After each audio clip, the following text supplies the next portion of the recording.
Ծանոթ է այն վիճակը, երբ նոր ես արթնացել, բայց արդեն հոգնած ես և չես կարողանում կենտրոնանալ ոչ մի մտքի վրա։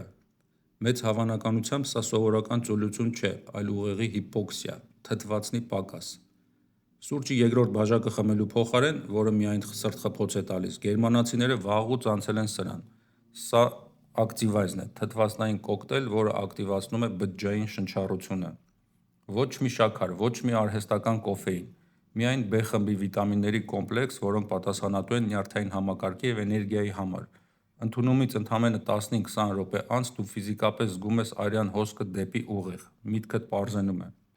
Սա այն է, ինչի մասին խոսում են բոլոր նրանք, ովքեր ստիպված են երկար ու արդյունավետ աշխատել։ Դադարիր էներգիա գողանալ օրգանիզմիցդ սուրճերով։ Գրի ինձ էներգիա բառը մեկնաբանություններում կամ անձնական նամակով, ես կուղարկեմ քեզ մանրամասները։ Առողջ եղեք, դա ավելի կարևոր է, քան մնացած ամեն ինչ։